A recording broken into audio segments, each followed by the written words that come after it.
we go. Hey, loves, it's Yulinda Renee, your spiritual clinical counselor and sexual self-awareness coach. And what are we doing? Of course, bringing you another fire episode of From Shadow to Sacred. It's sex in the raw. Yes. And y'all, I'm so excited to bring this woman onto the microphone because I just know this is about to be a fire conversation. Miss Loreal Moss, clarity catalyst and lifestyle strategist. And y'all, she got a podcast called, wait for it, Girl, Fuck Them Kids. The microphone, drop it.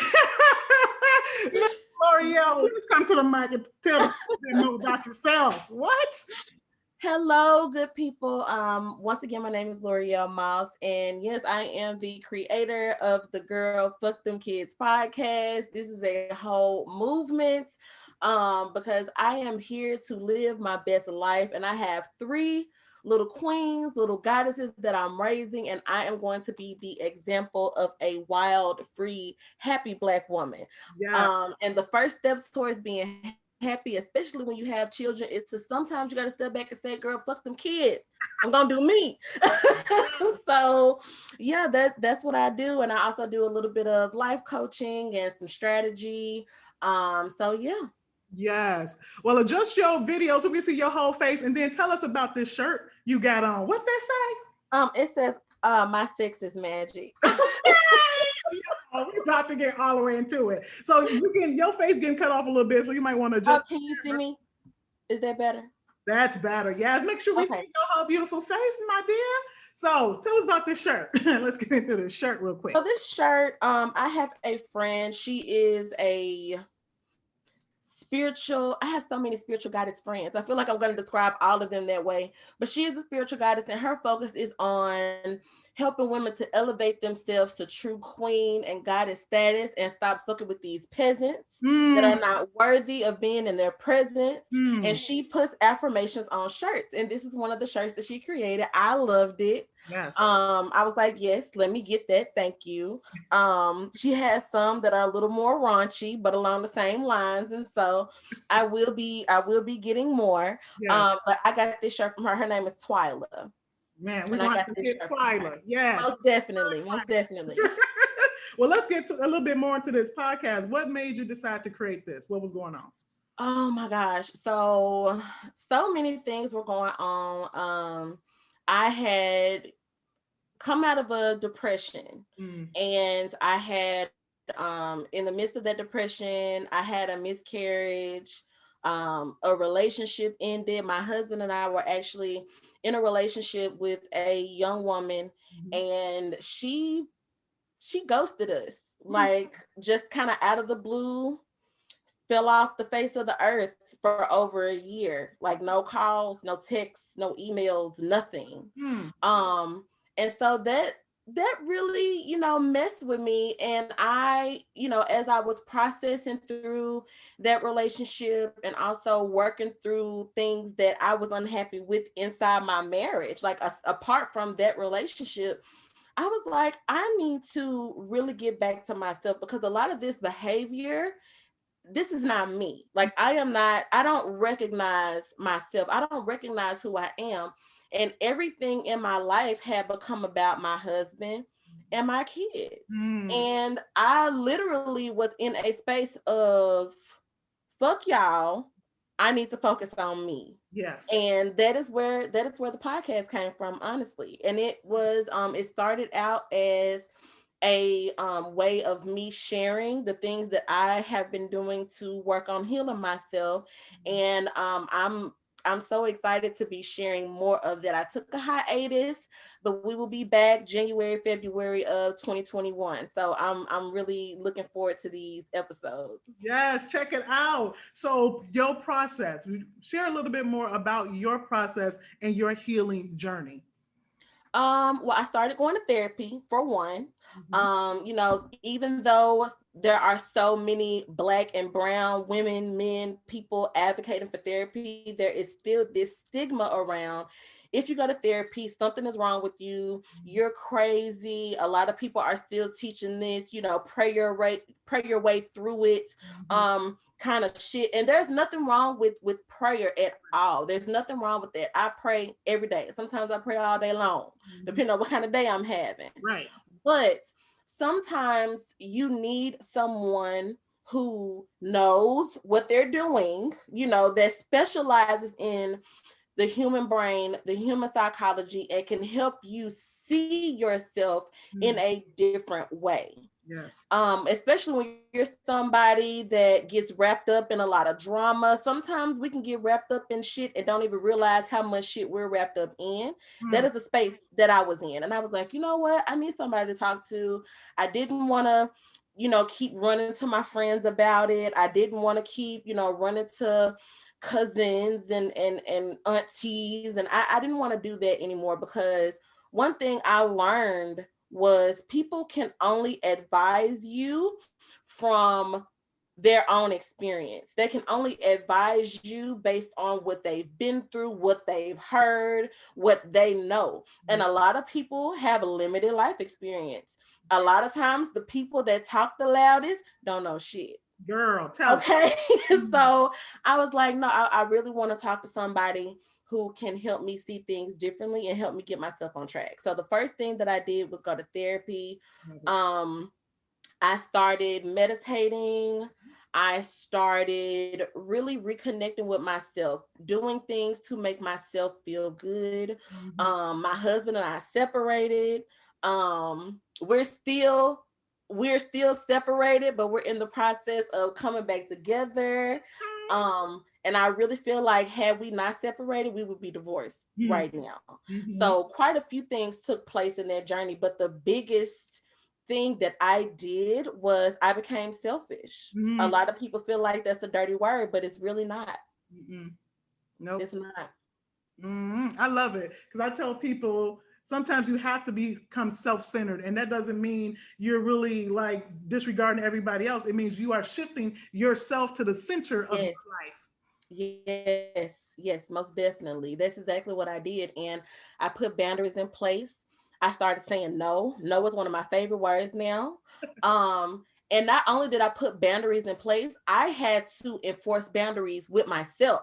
And I had to really learn how to stand on my word. And it was very uncomfortable, but I have restructured relationship to where people know what they can and cannot do. Like there's no gray space. There's no kind of maybe I could try. No, like they know when it's a hard no, and they know when it's a definite yes. But it took for me to really stand on my own boundaries for myself, and to also communicate and not just assume that people are gonna know, because they don't.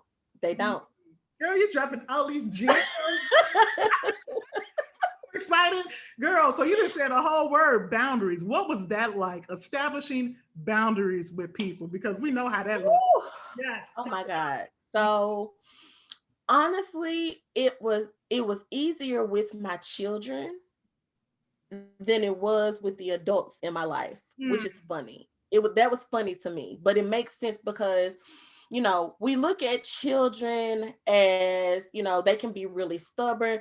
I always tell people like the fuckery is concentrated because they're little. You know what I'm saying? But kids, like, they know what they want. They know what they like. They very easily are able to change their minds. They don't feel any way about it. Yes. So when I shifted my behavior and I started communicating, I'm not okay with this. I am okay with that. This is what we do. This is not what we do. They adapted to it. They adapted to it. They became more open. I began to be able to have more fun with my children. These adults, on the other hand, some people felt like I was being brand new. I had took a trip, and I had one of my mentors taking some nice kind of like sexy pictures of me, and I had people messaging me like, what's going on with you? Does your husband know this? Does your husband know that? What is he gonna say? And I was like, I don't give a fuck what he says. You can go ask him. Girl. But this is about me. This is what I want. I'm out of doing and living for other people. Because one thing about a man, they're going to do what they do when they get ready. They don't care how women trying to take care of business with kids. It'd be like right. That. Girl. So get back to it, get back to it. Yeah. So girlfriend, so you and the husband are a poly, am I hearing? Okay, so we have been trying to define it for a while. Okay. I at first I was like, well, maybe we are, poly, but I don't really care for the terminology because people automatically assume that if you're poly, you and the husband are with the same person. And that happened to be the case with this woman because we both knew her. We both had developed our own relationship with her, and we were all comfortable together. Got it. But over time, as that crashed and just burned all the way down up under the ground, we had to really get clear on what it is that we want and why we even felt like that was something that we wanted to do, especially because at the time our relationship was not in a good place. Like we had been having problems in our marriage for a while. And so for anybody that is considering doing that, if you are having problems in your marriage, baby, please, having a child is not going to fix it. Having threesomes is not going to fix it. It is going to make it worse. Now, even though that relationship ended on a very like sour note, it helped the both of us to really figure out who we were and who we wanted to be in a relationship with other people, who we wanted to be for each other. And so I feel like a better term is just saying that we are open. Got it. So of course, like right now, we are focused on each other. Like we want to make sure that our marriage is on point. We want to make sure that we are on point together as a unit before we start to date other people. Plus this pandemic, I mean, it's too much trouble. But it is something that we talk about. And I am happy that I have someone who doesn't really care about that. And a lot of people feel like that's nasty, y'all just looking for a reason to be hoes. If y'all gonna do that, why get married, all that kind of stuff. And to those kind of people I say, because you have an open relationship, it doesn't mean you're out here sleeping around all the time. Right. Some people do it for the sake of being able to do that, but I am a Venus and Gemini, and what that means is I get bored very fast. I like to talk.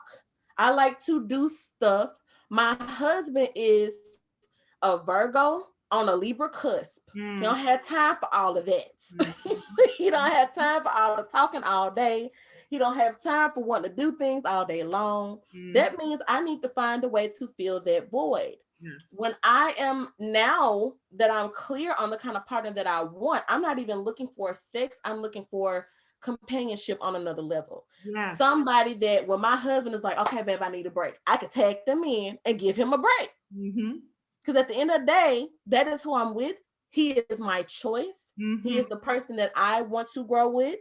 He is the person that I am building with.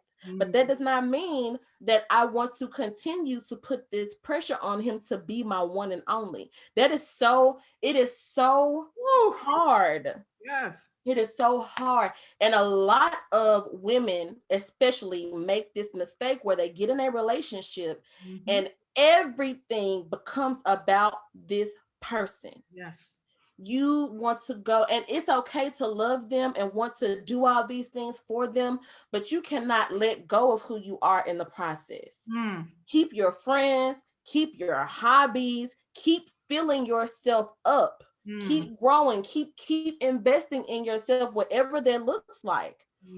Because it is so much pressure to try to be everything for one person. Yes. It's just not possible. When y'all decided, like, this is what we're going to do, we're going to be open, were there moments where there was jealousy or frustration or, time management? Yeah. What did that look like? Most definitely.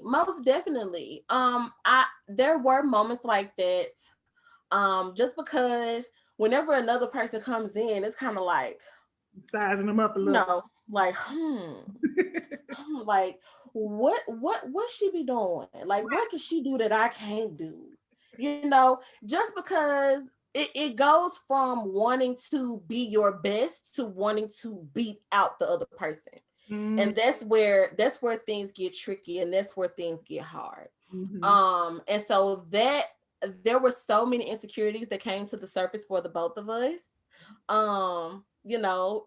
Men, they love to say, oh man, yeah, my girl got a girlfriend, but a lot of them, they can't take that. They can't take that because they know that there are just certain things that a woman can do with and for another woman that they just could never, just because it don't work that way.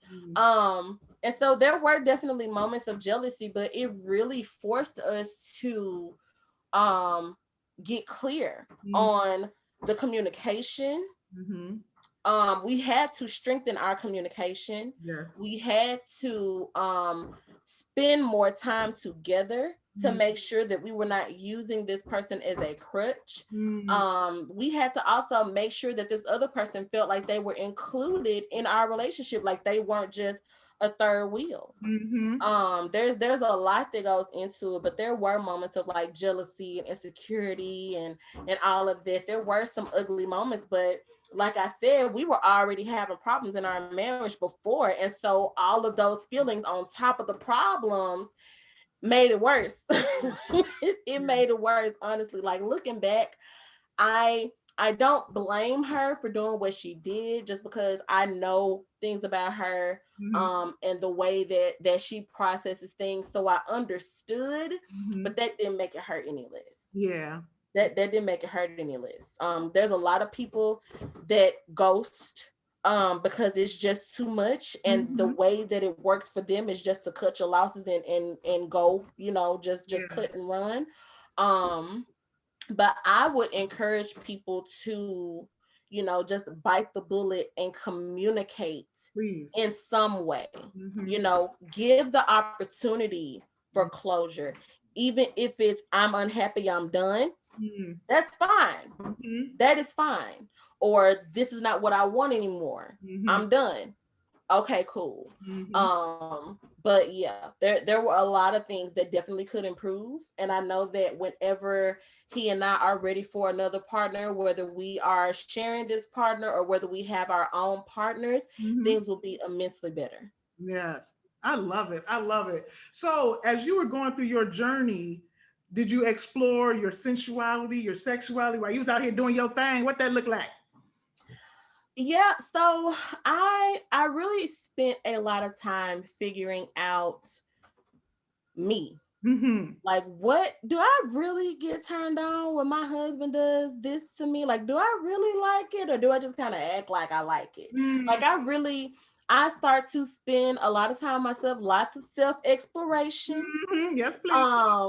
A lot of listening to different music. I started buying myself lingerie again. That was something that I did before he and I got together, just because I like the way it feels on my skin. And so I got back to doing that just for me. Yes. Just for me. And I would share with him, like, oh, look what I bought myself today.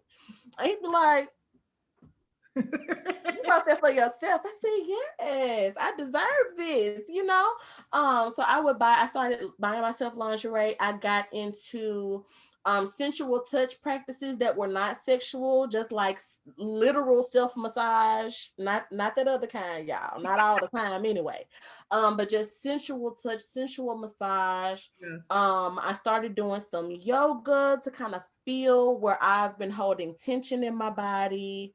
I spent a lot of time myself, and I did a lot of journaling. Like a lot of writing. Yes. A lot of that. Yeah. Got it. Yeah. And this seems to be a theme. Like, everyone is talking about get to know yourself. Before you out here trying to be with everybody else, figure yourself out. Yeah, it is so crucial. I really feel like there's so many layers that come to that too, right? Like, there's so many reasons why we don't always, take the time to care for ourselves the way that we should be caring for ourselves.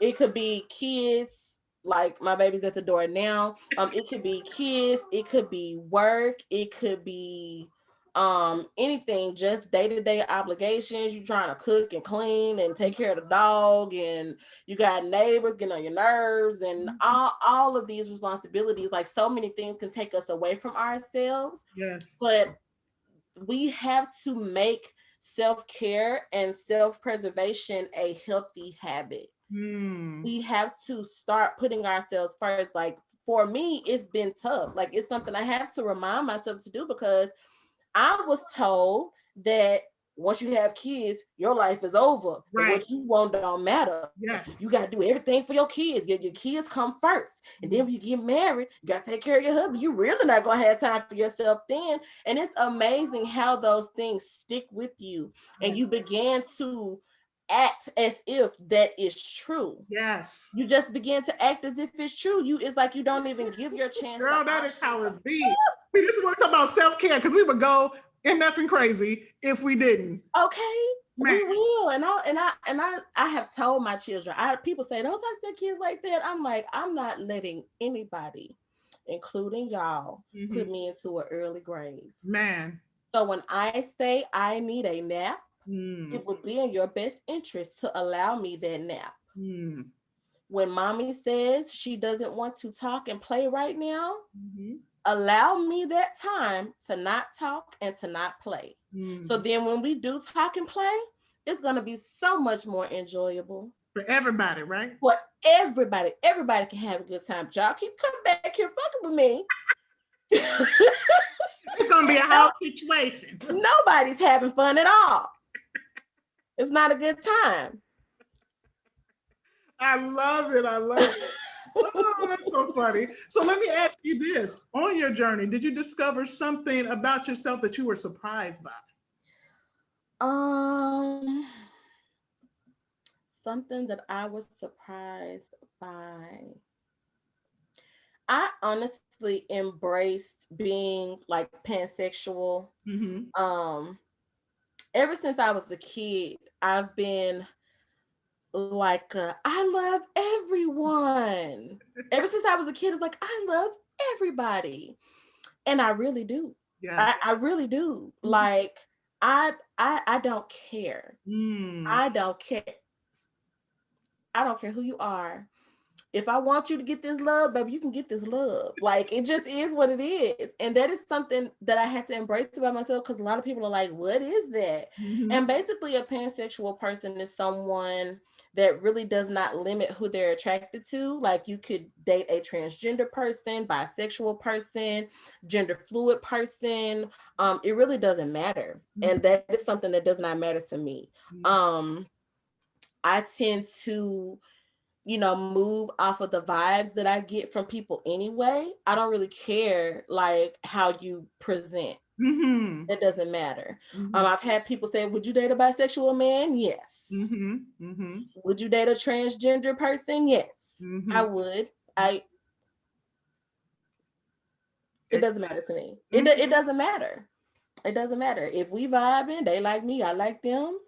Let's chit chat, let's talk, let's spend some time when we can, and see what happens. But that is something that I discovered, and it really made a lot of sense to me. And so that's something that I wouldn't say I was really surprised, but I was just like, I was more surprised that there was a term for it. I was like, oh, so that's what that means, But yeah, and then I, shared with my husband, and he was like, yeah, that sounds like you. That, yeah. He's like, that sounds about right. Yeah. So I love it. Okay. So have you, your husband, or y'all both dabbled in some of the little spicier little kinks? Y'all do a little BD S to the M. I mean, what y'all know about that? Well, we do a little something. There's a little, tying up and, handcuffs and stuff like that.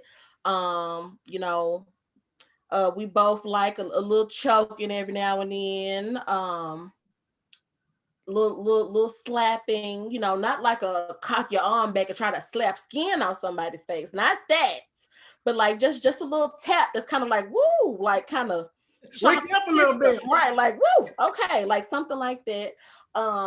I actually started working with the dominatrix, and that has been interesting. It's definitely been different from what I thought it was going to be. Okay.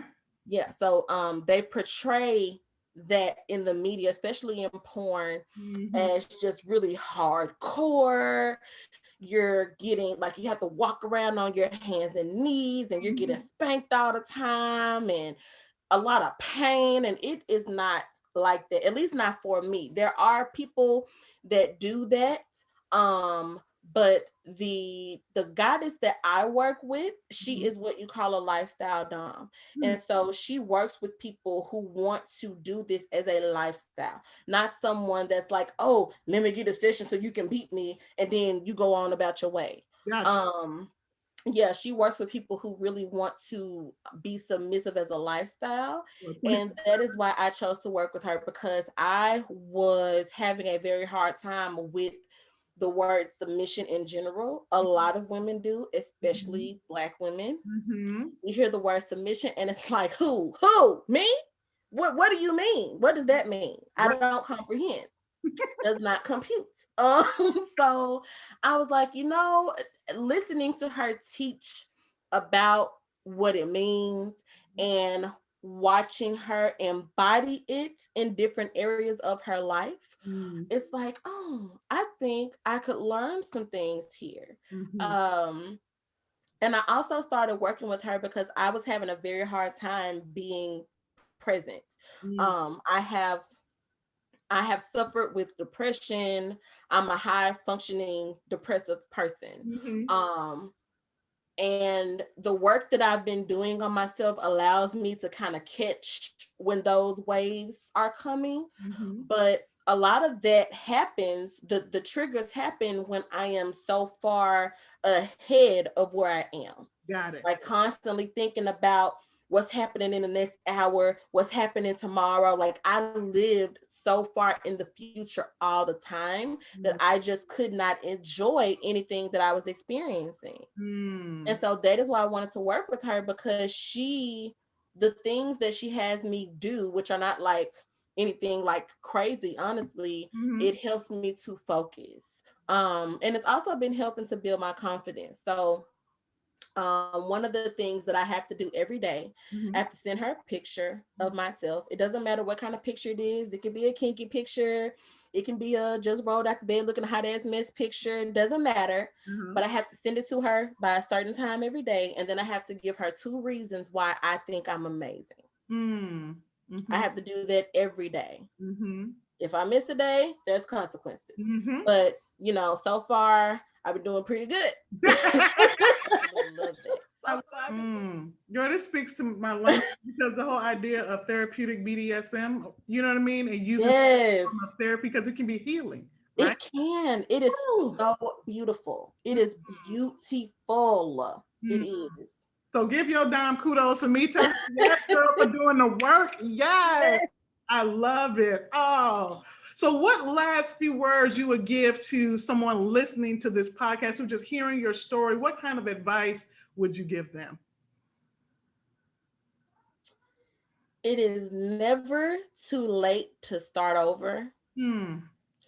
I think I think that's probably the best way I could sum up everything. And that's really just bubbling up in my spirit. Like, it's never too late to start over. I love that. Yeah. I love that. We could keep going all day long. I'm trying to. I know. I am. This is so good.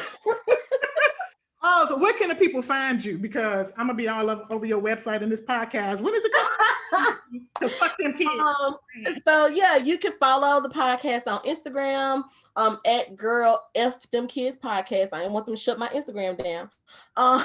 So Girl EFF Them Kids Podcast. And of course, we'll have the information in the show notes for y'all. Yeah. And you can find me on Instagram at I am Loreal Moss. I'm really excited because it's funny, because my personal Instagram actually did get shut down, because of those people I was telling you about. This, like, your husband. Oh. So my page got reported. Wow. And Right, haters, it's a mess. They shut my page down, so I had to start a brand new page. But it's all good because now I get to show y'all who I am for real. Now I get to show y'all who I am for real. Y'all stop nothing. There's like unlimited Instagram names out here. I got backup to the backup. What? Okay, all day. So that's where I am. I'm spending a lot more time on there just because all of the foolishness on Facebook is just too much for me. Like I can't. So you can hang out with me there. You can also find me at Divine Spark Temple. I am a board member for a Divine Spark Temple. That is a church that my Dom has started with her and her the other priestesses. It is absolutely wonderful. There are no barriers to entry, so you can find us on Instagram. We also have a Facebook group where you can come and get these good words and nourish your spirit, and remember who you are. Yes. Down. Yes, ma'am. I'm going to be good. I wrote it down. Yes. Oh, yes. Yes. So good. So good. This has been an amazing conversation. As always, we could have kept it going, but most definitely. Yes. We might have to bring you back because especially once you get this podcast up and rolling so we can tell people about it. Like, yes, some kids. Yeah. I would love that. When I will come as many times as you want. This has been so much fun. So thank you. Just say the word. I'm there. Yes, I love it. So I need no kids calling. So we're gonna let them have their mom. Right.